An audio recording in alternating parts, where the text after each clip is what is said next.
dia, pessoal.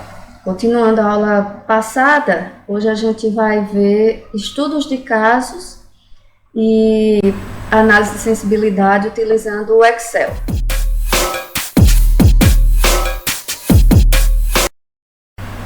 Bem, pessoal, a bibliografia utilizada está aí na tela.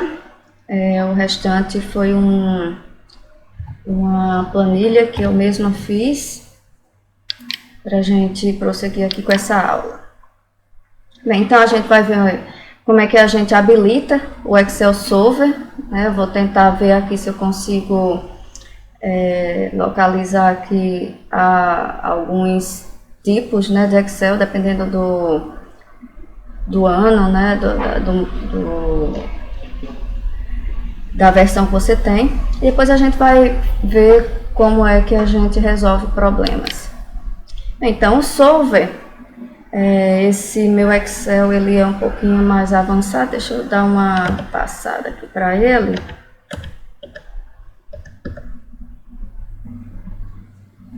Então, para a gente encontrar o Solver, né, aqui no Excel, essa minha versão ela é um pouquinho mais avançada. Eu acho que essa é a arquivo, lá embaixo, opções, suplementos. Então vai ter aqui os suplementos. Eu já tinha ativado o Solver do meu, ele está aqui, mas ele estava desativado aqui as ferramentas de análise, né? Elas são do Solver também e elas são para fazer aquelas análises da gente, né? Então eu venho aqui embaixo em gerenciar. Se não tiver, né? Se tiver outra coisa, né, você vem e seleciona os suplementos do Excel e vai em ir. Aí vai aparecer aqui, tá vendo? Ó? Então você vem ferramentas de análise, que é o que eu quero. O Solver não vai estar clicado, né? Então você vai clicar em Solver e nas ferramentas de análise, aí dá OK e aí ele vai habilitar. O Solver, ele vai aparecer aqui em dados, tá vendo? Nessa versão do Excel aqui, ele vai aparecer em dados. Ele aparece bem aqui, Solver, análise de dados, que são as ferramentas de análise. Então, continuando aqui, a gente vai ver um problemazinho. A gente vai ver como é que monta o problema, como é que a gente monta o Solver e como é que a gente gera os relatórios. Agora a gente vai montar ele todinho no Excel. Como é que a gente vai fazer lá no Excel? Então, a primeira abazinha aqui, né, a primeira planilha, eu coloquei aqui a descrição do problema. Na segunda planilha, que eu chamei aqui de caso base 1, né, eu chamei de caso base 1 porque a gente vai fazer algumas alterações no problema e cada vez que a gente altera alguma coisa no problema, eu vou renumerando isso aqui, né? O caso base 2 vai ser com alguma alteração que a gente vai fazer. Então, voltando aqui para o caso base 1. Deixa eu voltar aqui. Então, maximizar 4x1 mais x2 sujeito a 2x1 mais 3x2 menor ou igual a 12. 2x1 mais x2 menor ou igual a 8 e x1 e x2 maior ou igual a 0. Então, a gente volta para cá, tá aqui, né? Maximizar a função objetivo, que eu chamei de L, porque é a maximização de um lucro. 4x1 mais x2. Tá aqui 2x1 mais 3x2 menor ou igual a 12. 2x1 mais x2 menor ou igual a 8, x1 maior que 0, x2 maior que 0. Então, quais são as variáveis de decisão? São as quantidades de mesas e de armários. Então, eu escrevi dessa forma, x1, né, essas duas células aqui, elas estão só descrevendo. As células D13 e D14, que aqui, como o meu problema já foi resolvido, ele já está aqui com os valores, são as posições, né, ou seja, D13 e D14, são as posições em que o Solver vai colocar o resultado dessas quantidades depois do problema de otimização ter sido resolvido. Aqui, nessa posição, ele vai alocar o resultado de x1 em D13. E nessa posição, D14, ela vai alocar o resultado de x2. Aqui, em D16, que por acaso está com 16, mas esse é o resultado do problema, né? Aqui em D16, ele vai alocar o resultado da função objetiva. Observe aqui, eu tenho 4 vezes D13 mais D14. Voltando aqui para a planilha, 4x1 mais x2. Então, 4x1, que vai ser alocado na posição D13, mais x2, que vai ser alocado na posição D14. Então, aqui eu escrevo a fórmula da função objetiva. E aqui, observe, na posição D13, eu cliquei bem em cima do 4, só aparece o 4, né? É só o local que o solver vai colocar esses valores. E as restrições, aqui em D20, que é onde eu posicionei o cursor agora, tá aqui a equação 2D13 mais 3D14. Observe aqui, 2x1 mais 3x2. 2D13 mais 3D14. x1 em D13, x2 em D14. Menor ou igual a 12, né? Menor ou igual a 12. Então, 12 está bem aqui em E20. Observe que não tem um espaço com menor ou igual aqui. Isso vai ser feito dentro do solver. Aqui eu só estou alocando as posições. Então, nessa posição E20, eu estou colocando o limite superior da restrição de madeira. Essa restrição aqui é a restrição de madeira, 12 metros quadrados. E a restrição número de 8, né, de valor 8, é de homens-hora. Então, na posição E21, está o limite superior, ou seja, está a quantidade limite de homens-hora. E na posição D21, que é onde o meu cursor está agora, está a fórmula, a equaçãozinha daquela restrição. 2x1 mais x2. 2D13 mais D14. Então, aqui a gente montou, né? Coloquei as posições, coloquei as equações e montei aqui a minha planilha para o meu Excel Solver resolver. Bem, pessoal, voltando aqui para o nosso slide, a gente já vê aqui a abertura aqui da tela do Solver. Vou voltar lá para a planilha da gente. Então, nesse meu Excel, eu venho aqui em Dados e eu clico em Solver, bem aqui. E aí vai abrir a janela do Solver. Como esse meu projeto ele já está pronto, né, então todos os dados já estão aí, mas eu vou mostrar para vocês passo a passo como é que a gente monta, né, esse problemazinho no Solver. Então eu vou passar ele um pouquinho para trás. Lá em cima tem aqui definir o objetivo. Observe que ele já selecionou aqui, apareceu, né, um verdinho aqui, tracejado em cima do 16, porque é justamente onde eu tinha mostrado a vocês que tem a equação da função objetiva. Então, definir o objetivo é a célula onde eu coloquei a equação da função objetiva. Como é que você faz isso?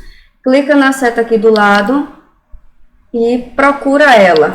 Pá, aqui apareceu o D16 aqui e eu clico lá no finzinho, uma setinha para baixo, ele volta para cá. Então, D16 é a célula, é a função objetivo.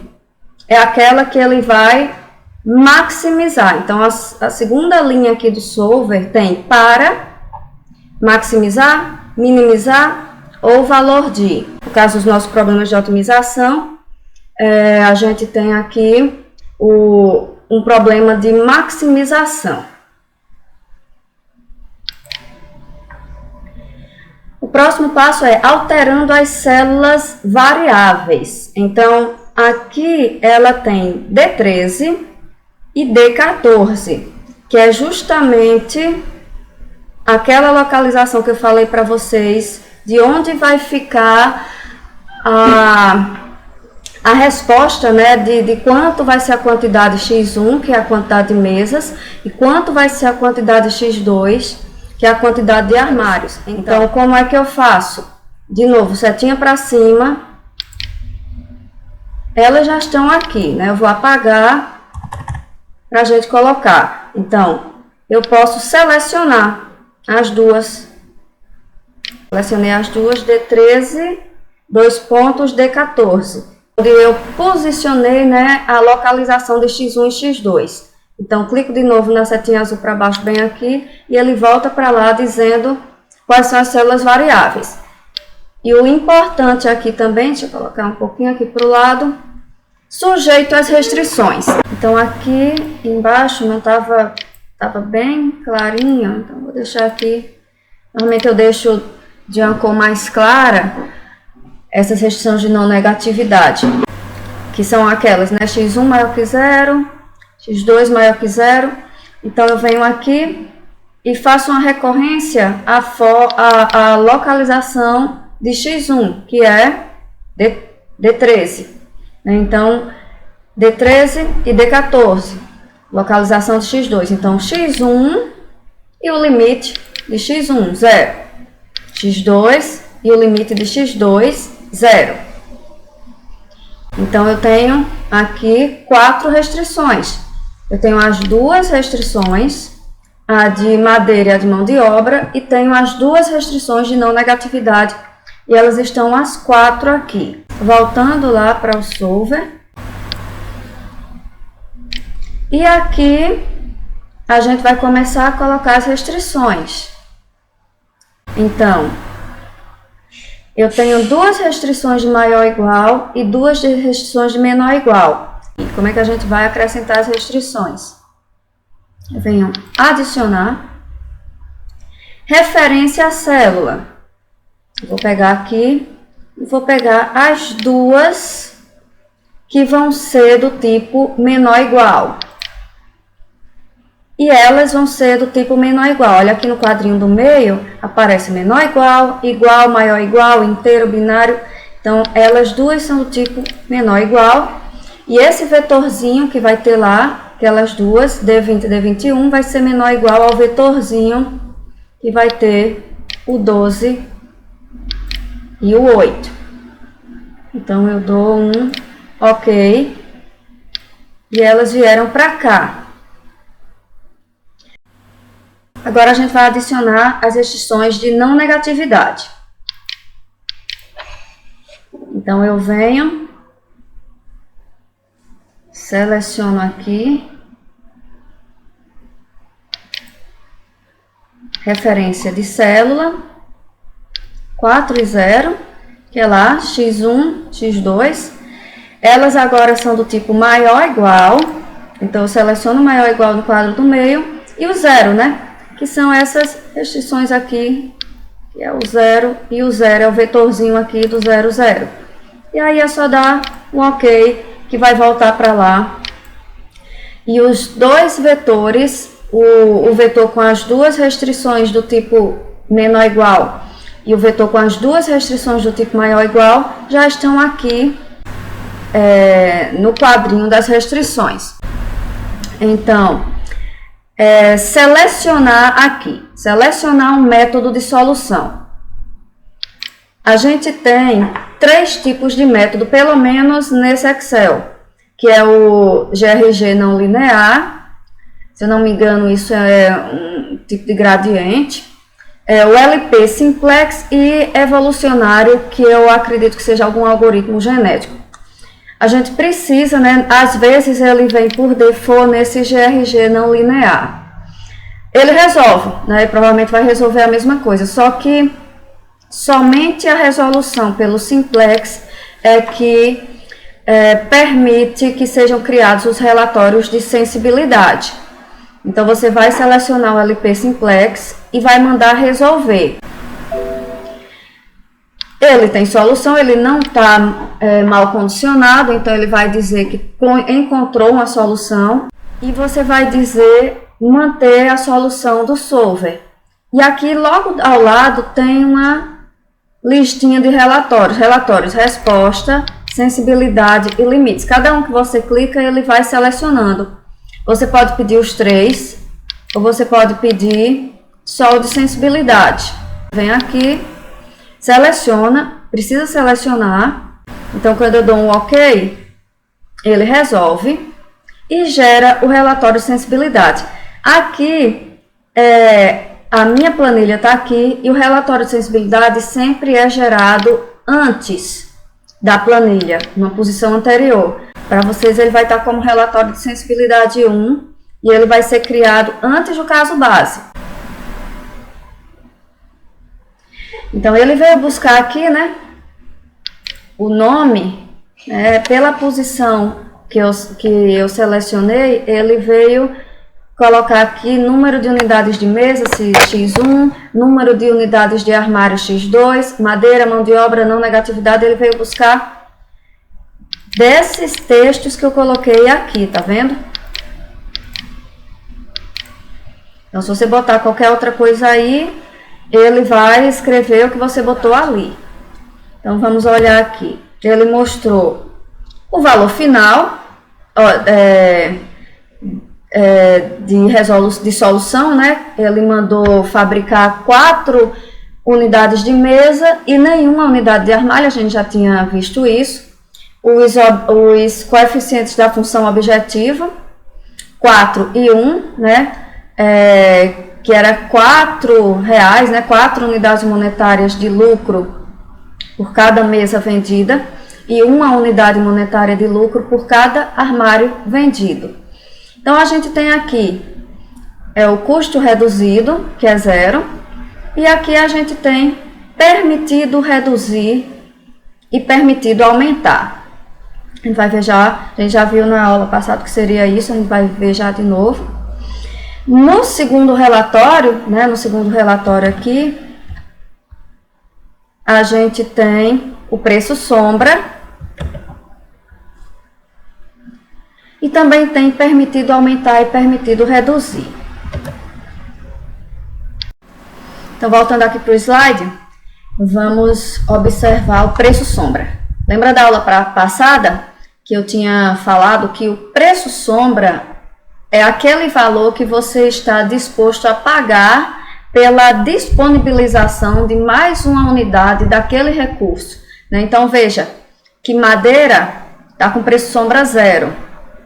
E mão de obra está com preço sombra 2. Então, observe, a gente tem aqui permitido aumentar e permitido reduzir. Na mão de obra, na linha da mão de obra que tem o preço sombra 2, ele está com permitido aumentar igual a 4. Então, o que é que isso significa? Que para cada unidade que eu aumento de mão de obra, eu vou ter um aumento na função objetivo de 2 unidades, até o limite de 4 unidades de mão de obra disponibilizadas. A partir de 4 unidades, eu posso crescer, eu posso aumentar para 5, né? O limite da mão de obra é 8, então eu subo para 9, a função objetivo que era 16 deve ir para 18, eu subo para 10, ela estava em 18, deve subir para 20, o valor, né, de otimização, e assim por diante.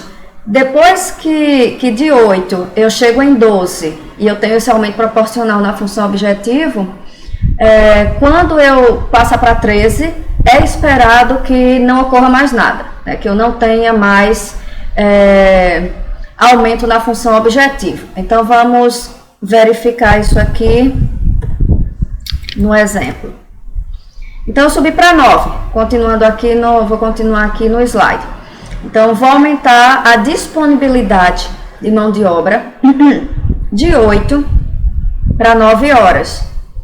Então, na hora que a gente faz lá o solver, né, eu mudei o 9zinho bem aqui, tá vendo? Então, eu não preciso entrar no solver e alterar mais nada, porque ele já está fazendo referência a essa célula, eu só preciso entrar no solver e mandar resolver novamente. Então, nesse caso, novas quantidades ótimas a gente teve aqui de resultado. E olha o novo valor ótimo aqui. Eu não estou preocupada por enquanto pelo fato de eu ter que fazer 4 mesas e meia, né? Eu não estou preocupada com isso agora. Para a gente resolver isso, a gente pode colocar lá as restrições de integralidade, como a gente tinha falado já antes. Estou preocupada com a questão do preço sombra. Então, eu aumentei uma disponibilidade, cresceu 2, de 16 para 2, ou seja, exatamente o valor do preço sombra. E aí está aqui o novo relatório de sensibilidade. O valor final da otimização 4,5, o valor de X2 continuou em 0, o preço sombra continuou sendo 2, e olha que permitido aumentar, saiu de 4 para 3, de 4 para 3, e logicamente permitido reduzir, saiu de 8 para 9, porque eu aumentei 1, né? Aumentei de 1 hora, né, de mão de obra. Aqui está dizendo exatamente aquilo que eu falei, né? Que o relatório de sensibilidade está dizendo a respeito do aumento da quantidade de horas disponibilizadas para mão de obra, é que para cada hora contratada a mais, além do caso base, para que se mantenha o mesmo lucro de R$16, é preciso pagar R$2 por hora. Lembra da história dos funcionários lá que ganhavam R$50 por mês? E o funcionário que a gente ia pagar adicionalmente não podia receber nem os 50. Então, a partir de 4 horas adicionadas, então, o que é que eu espero? Como eu falei, aumentei para 9, proibido aumentar, caiu para 3, se eu aumentar para 10, proibido aumentar, vai cair para 2, se eu aumentar para 10, o valor da função objetivo deve ir para 20, né? E isso proporcionalmente até esse proibido aumentar aqui. Então, a partir de 4 horas adicionadas, o valor ótimo, ou seja, o lucro, né? Caso eu pague por cada hora R$2, vai deixar de ser R$16. Foi o que eu fiz. Cheguei em 12. Era o limite que ele estava me dando lá. Aumentei 4 unidades. Então, aqui o novo valor de X1 e X2. X2 continuou sendo 0. A disponibilidade aumentou para 12. Eu mexi bem aqui, né? A disponibilidade da mão de obra aumentou para 12. Mexi bem nesse ponto. E o novo valor ótimo foi para 24, que é exatamente 16 mais 8, 4, né, que era o proibido aumentar inicial, vezes 2. E aí o valor ótimo ficou em 24. Então, se eu pago R$2 por cada hora, a mais, eu continuo tendo lá o mesmo lucro de R$16. Porque esses R$8 adicionais na função objetivo vão estar, na verdade, pagando essas horas adicionais de mão de obra. Agora, veja aqui no relatório de sensibilidade o que aconteceu. O preço sombra está 2, mas o permitido aumentar foi para 0. Foi para 0. Então, o que eu devo esperar é que aumentei para 13. Aumentei a disponibilidade de mão de obra para 13. O que aconteceu? O ponto ótimo permaneceu e o valor ótimo permaneceu. Eu estou pagando mais uma pessoa, né, mais uma hora lá de mão de obra, mas eu estou ganhando os mesmos R$24. Ou seja, eu tenho 13 pessoas, vamos supor, e ganho 24, e com 12 pessoas eu ganho os mesmos 24. Então, tá ali, nessa hora aqui, o permitido aumentar está mostrando que aqui é o limite para o qual a função objetivo respeita, vamos dizer assim, o crescimento através do preço sombra. Quando cheguei em 13, que foi o último caso aqui, o relatório de sensibilidade dele acusou um preço sombra de 0. E eu posso aumentar esse 1 vezes 10 elevado a 30 é o infinito dele, né? Vamos dizer assim. Então, eu posso aumentar aí o que eu quiser, que eu não aumento nada, né? No valor da minha função objetiva. E permitido reduzir, olha um aqui. Olha um aqui, ou seja, ele quer que eu desça para 12, né? Para que eu realmente tenha um valor ótimo aí associado a essas disponibilidades. E aí, o que é que significa esse preço sombra? Vamos ver uma outra interpretação e tirar algumas outras conclusões. Então, veja, para as restrições do problema, um preço sombra positivo indica que o aumento de uma unidade na disponibilidade daquele recurso vai provocar o aumento no valor da função objetiva, exatamente, né, do valor daquele recurso. Um preço sombra negativo indica que o aumento de uma unidade na disponibilidade daquele recurso vai provocar a redução do valor da função objetiva exatamente daquele valor do preço sombra. E um preço sombra zero indica que alterar a disponibilidade daquele recurso não impacta na função objetiva. Nós vamos dar uma olhadinha aqui, de volta para o nosso problema. Deixa eu voltar lá para a planilha. Voltei aqui para o caso base, o relatório de sensibilidade do nosso caso base inicial, né, onde a gente tinha lá o valor da otimização em 16, o X1, né, com 4 unidades de mesas vendidas, X2 0, e aqueles valores que a gente já estudou e já mexeu com eles. Eu vou chamar a atenção aqui para esse menos 1. O menos 1 aqui, veja que a mão de obra tinha um preço sombra de 2 e era permitido aumentar 4, né?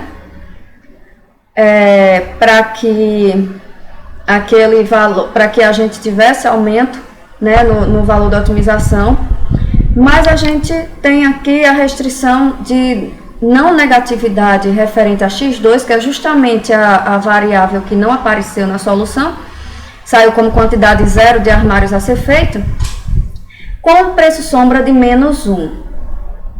E observe que aqui ele aparece com permitido aumentar igual a 1, exatamente o mesmo valor do preço sombra.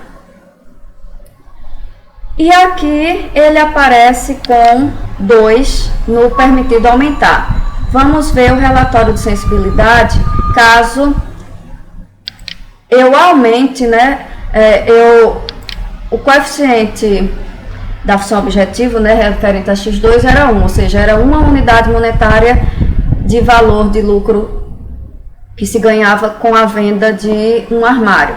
Então, não se vende nenhum armário, resolve-se usar todo o recurso para fazer somente mesa, até porque mesa é bem mais caro que armário. Então, vamos focar aqui nesse menos 1. Eu vou e crio o caso base 7, onde eu aumento o preço de uma unidade monetária para 2, no valor aqui da função objetivo, e altero aqui, né? Altero aqui na função objetivo. Em vez de ser 4 vezes D11 mais D12, ficou 4 vezes D11 mais 2 vezes D12. Tá bem aqui. Então, ele já está resolvido, mas eu vou resolver de novo. Só basta mexer nisso. Mandei resolver. Ele encontrou a solução. Eu já tinha pedido o relatório de sensibilidade. E a solução foi a mesma.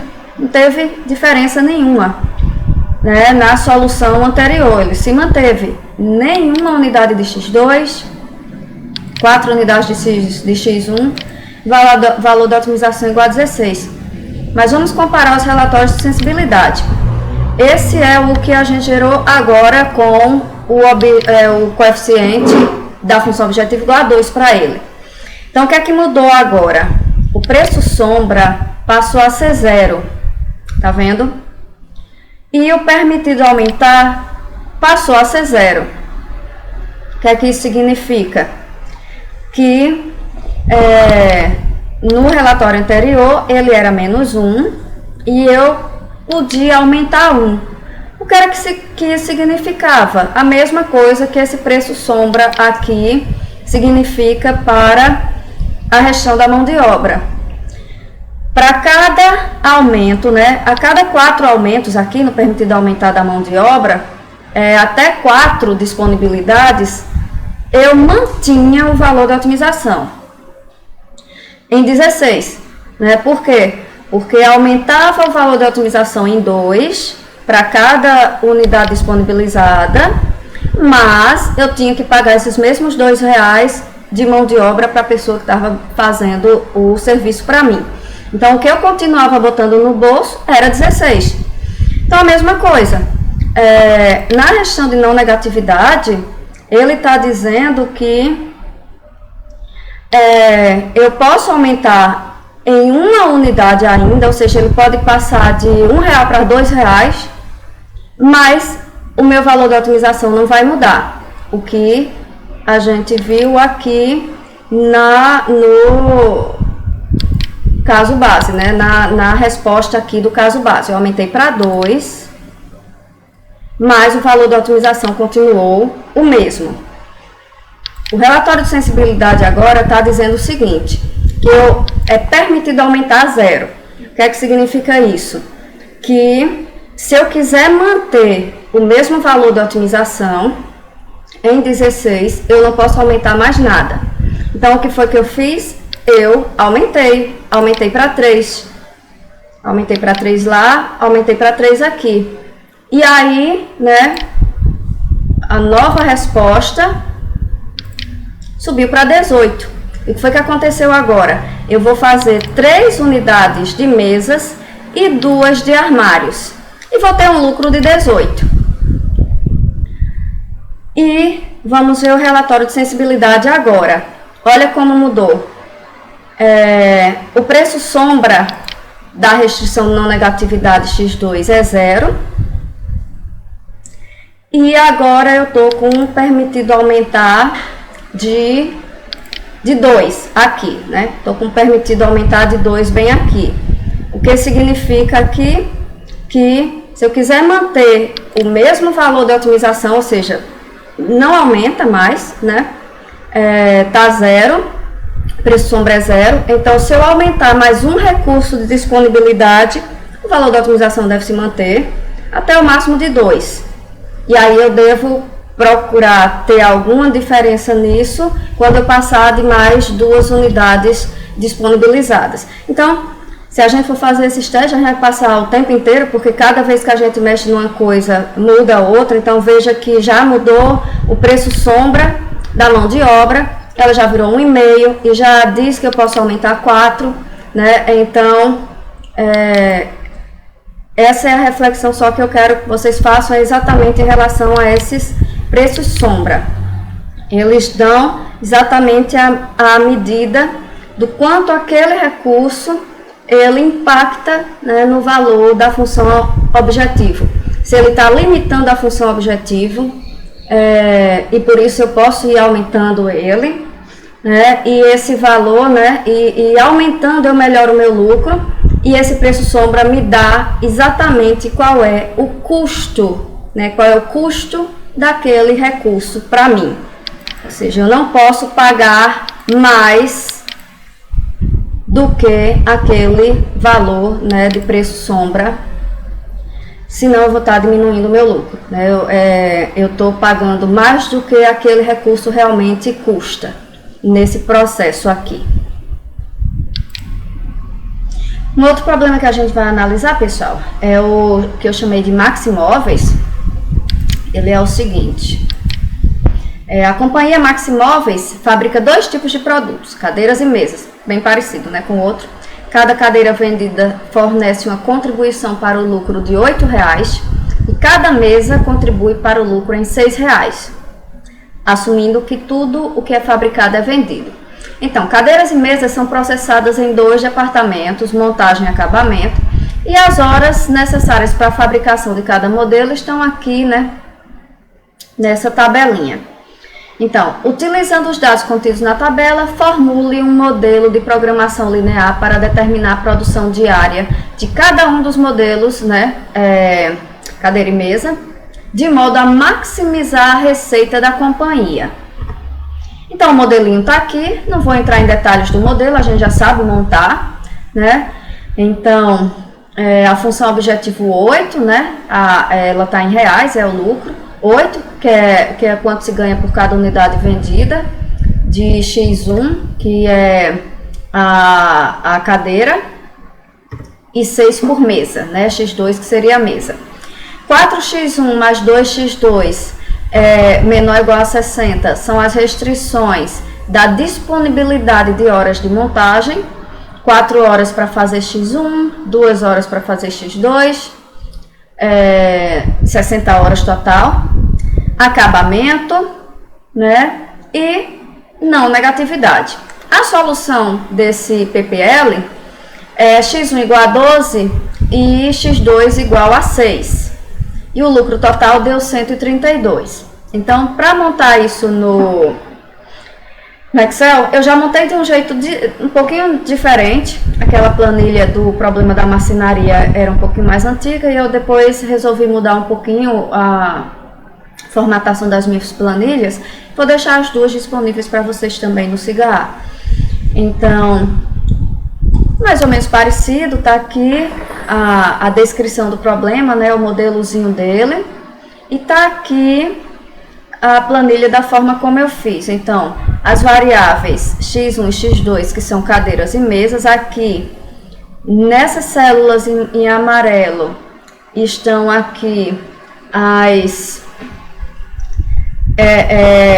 o local, né? Vai ser a localização de onde vai estar, onde o solver vai dar a solução da quantidade de cadeiras, né? E da quantidade de mesas a serem vendidas. Deixa eu voltar lá para o Maxi Móveis. Então, tá aqui o caso base. Então, cadeiras aqui, a célula C16 vai ser selecionada lá no solver. Cadê o solver lá? C16 aqui e D16 vai ser onde estão as células variáveis. Mesma coisa, já viram como é que a gente faz isso. Então, a quantidade ótima, né, de cadeiras vai ser alocada, né, a resposta vai ser alocada em C16.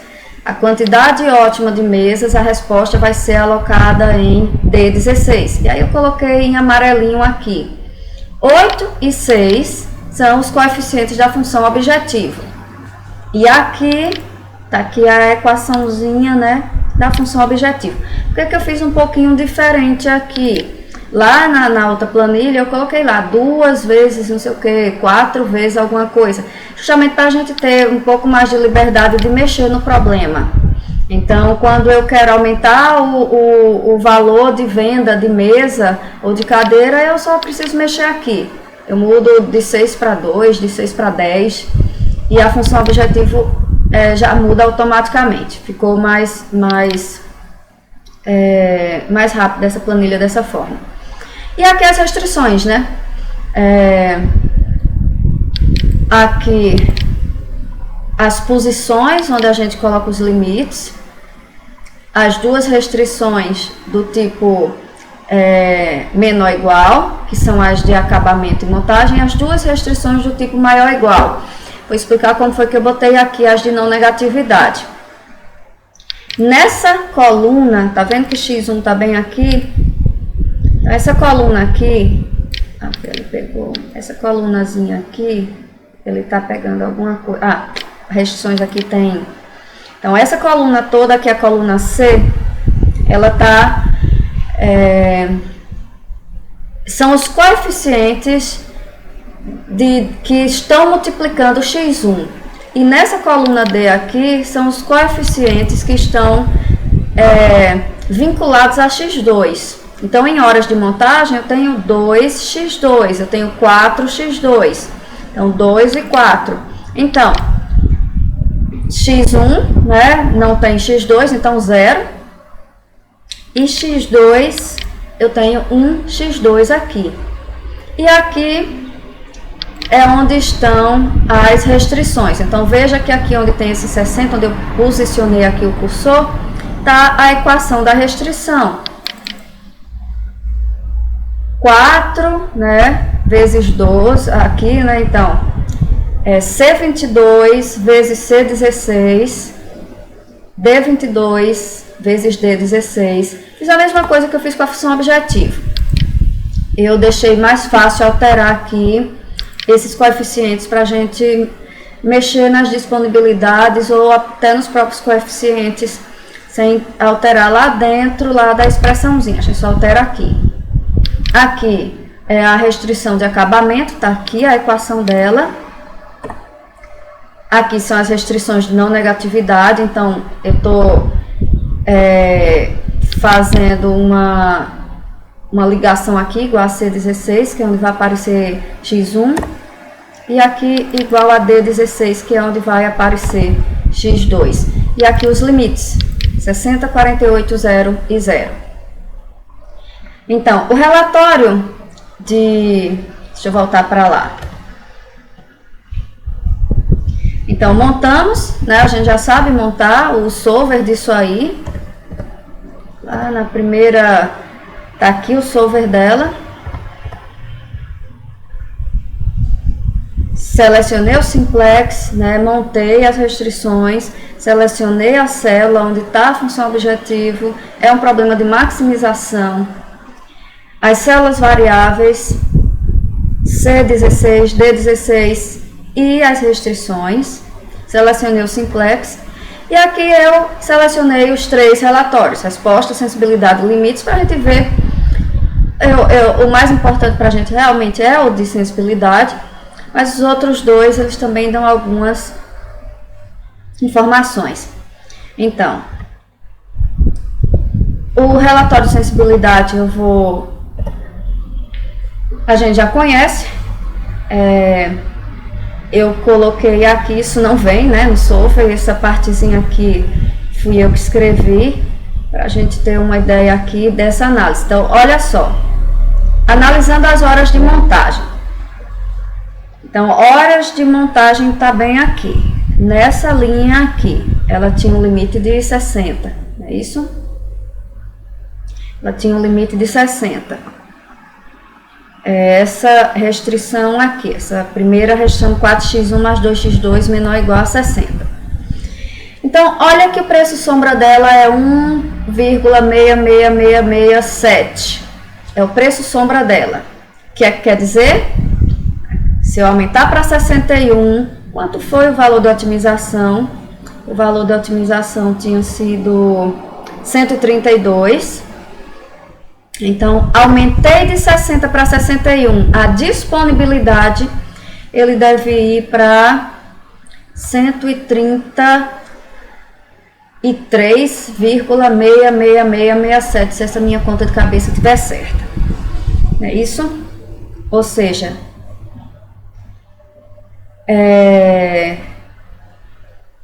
o valor final de otimização aumentará 1,67 para cada hora a mais disponibilizada na montagem. Voltando para cá, quanto é que pode aumentar? 36. Então, 60 mais 36, que dá 96, até 96, né? 60, 61, 62, que eu vou aumentando a disponibilidade. Até 96 eu aumento 1,667. Então, o valor da otimização aumenta 1,67 para cada um até 96. Ou seja, no final, né, se eu acrescentar 30 horas de montagem, posso ir até 36. Se eu acrescentar 30 horas de montagem, eu saio de 60 para 90 a disponibilidade. Então, o valor da otimização tem que crescer 30 vezes 1,67, que vai para 182,10. Então, aplica-se o mesmo raciocínio para a redução das horas de montagem para cada hora diminuída em um total de 36 horas reduzidas Do total, né? O valor final de otimização é reduzido em 1,67.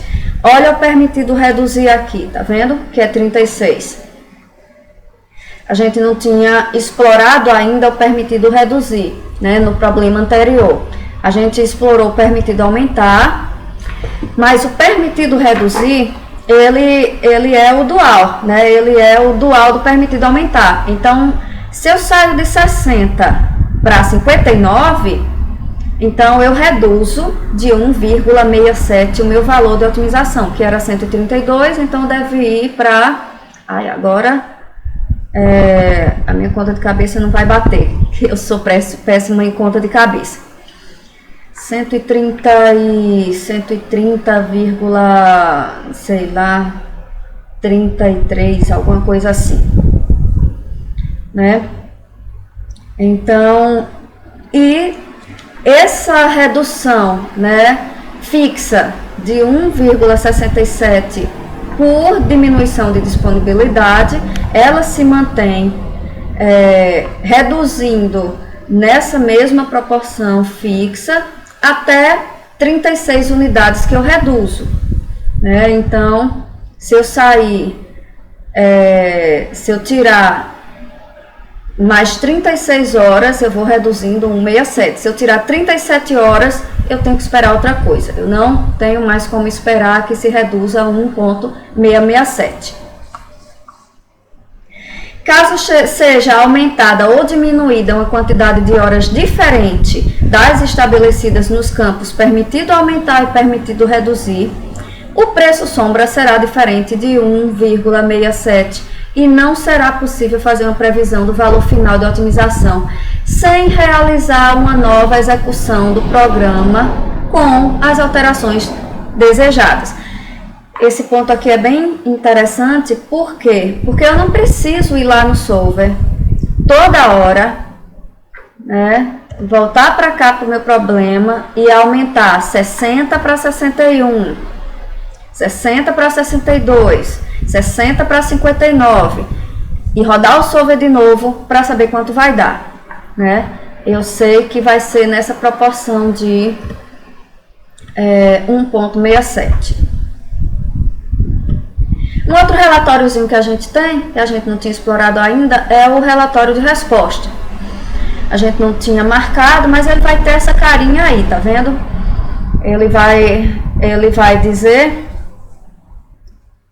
exatamente quais são as respostas do problema. Qual é o valor da otimização? Onde é que está alocado o valor de otimização? Na célula F17. Qual é o seu valor? 132. As células variáveis são C16 e D16. O que é que elas são? Quantidade de cadeiras e de mesas. Ele veio buscar isso bem aqui, né? Quanti, cadeiras, cadê? Quanti, né? Cadeiras e mesas. Quanti, né? E o nome, cadeiras e mesas, que ele veio buscar bem aqui.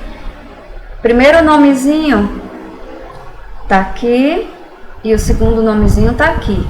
Ele vai buscar e tá aqui o valor final, a resposta, na verdade, né? Tá aqui a resposta do problema, 12 e 6 horas de montar, e aqui tá o valor final, né, do que foi usado em relação à disponibilidade. Ou seja, quantidade de horas de montagem usadas e quantidade de horas de acabamento usados. Então, é o relatório de resposta. E a gente tem um relatório de limites, que é exatamente os valores dos limites aqui, as quantidades de cadeira. Olha só. C16, D16, que é o limite inferior, 0, né? Qual é o resultado na função objetivo? 36 e 96, que é o valor, né? A proporção dele, né? 12 vezes 8, né? E 6 vezes 6. 36 e 96, que é a proporção delas, né, dentro da função objetiva. Então, aqui a gente já tinha visto na outra aula, né, o relatório de sensibilidade é dividido em duas partes. Isso aqui a gente viu na outra aula. Isso aqui é o relatório de sensibilidade do problema do Maximóveis. A gente já entendeu isso aqui. O relatório de respostas, né, o que eu mostrei para vocês, que dá as respostas, né, obviamente, do problema, ele tem três partes distintas. Então, tem a partezinha do objetivo, indica o tipo de problema tratado, se ele é de maximização ou minimização, aparece bem aqui, o valor original e o final da função objetivo e a célula utilizada para representá-la. Opa, voltando. A segunda parte é relativa às variáveis de decisão, ou seja, x1 e x2. Apresenta os valores iniciais e finais da variável de decisão e as células utilizadas para definidas. Essa questão de valor original, elas estão iguais aqui porque a gente não colocou nenhum valor original. Ou, por exemplo, vai acontecer de eventualmente eles serem diferentes se por acaso eu chegar lá no meu Excel, a resposta está aqui e eu mudo o valor original dela. Eu venho aqui onde está mesas, que o problema me deu como 6, eu mudo qualquer valor aí, boto qualquer coisa. Quando eu mando resolver, o solver vai resolver para o valor ótimo. E aquele valor de mesas que eu tinha colocado lá, 7, 8, 10, ele vai ser alterado. Então, esse valor original aqui não interessa tanto. E a terceira, a gente tinha visto, né, que é exatamente as respostas em relação à utilização daquelas restrições. Então, indica as células utilizadas para representá-las, aqui. A quantidade de recurso utilizado aqui, né, células 1 e 3. Na coluna status, as restrições ativas são representadas pela denominação associação e as restrições inativas recebem a denominação não associação. Identifica-se a restrição ativa ou inativa pelo valor 0 ou positivo na coluna margem de atraso. Então, o que seria a questão da restrição ativa ou inativa? É exatamente aquela restrição que impacta a função objetiva. Lembra lá do problema da dieta, que a gente tinha lá uma quantidade de... Ele mandava a gente tomar 12,5 litros de leite. E quando a gente impôs um limite, né, eu só quero tomar 2 litros de leite, e eu coloquei lá uma restrição aplicada ao leite, ela batia no limite. A gente já sabia que o valor da variável do leite ia ser 2. Que era lá o limite. Por quê? Porque a tendência dele era crescer até 12,5. Então, ele era uma restrição ativa ali. Toda vez que eu aumentava a disponibilidade dele, eu melhorava o valor de otimização. Já outras variáveis poderiam ter a sua disponibilidade ali aumentada, que não ia impactar em nada. Então, essas seriam restrições que não são ativas.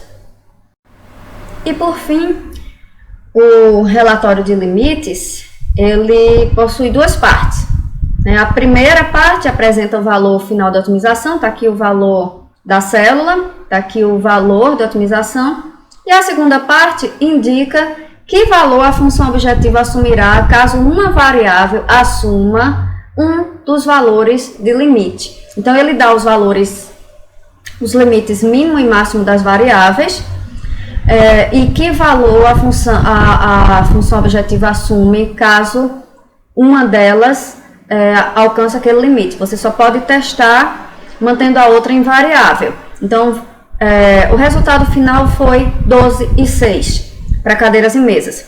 Então, se eu zerar a quantidade de cadeiras, qual vai ser o valor da função objetivo? 36.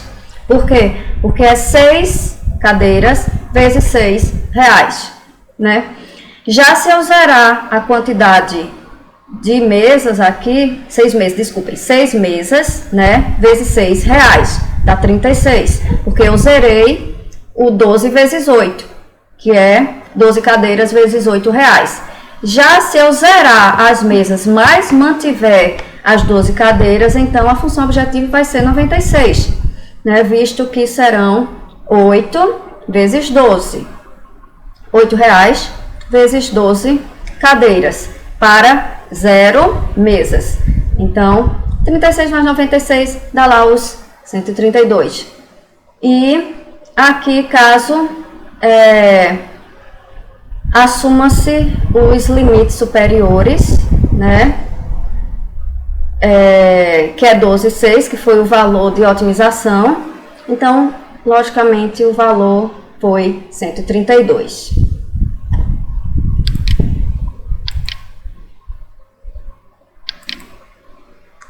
Bem, pessoal, esse problema leves aqui, que está na planilha, ele vai ser uma proposta de trabalho para vocês.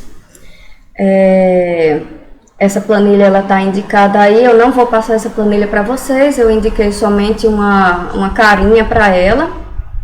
Vou passar, o problema é esse aqui, esse problema da Leves ele vai ser passado para vocês, para os grupos, né, da mesma forma como eu passei os trabalhos anteriores. Vocês vão ter 2 trabalhos que vão computar essa última nota da gente, que vai ser um trabalho sobre despacho econômico e esse trabalho de uma planilha para programação linear, né? Então,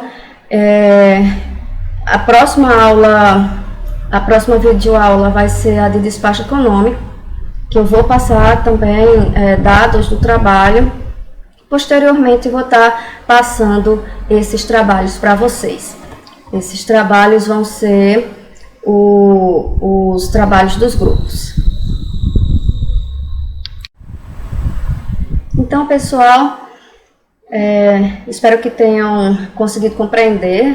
Essa é a primeira vez que a gente usa esse recurso, mas outras videoaulas a gente já conhece aí de YouTube. E se alguém tiver alguma dúvida nessas planilhas e tal, meus contatos foram dados. E a próxima aula também vou passar para vocês como uma videoaula, e como eu tinha falado, vai ser sobre despacho econômico.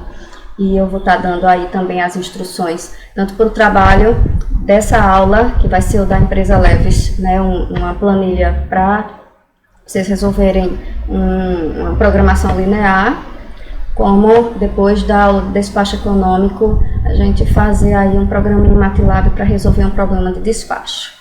Boa tarde para vocês.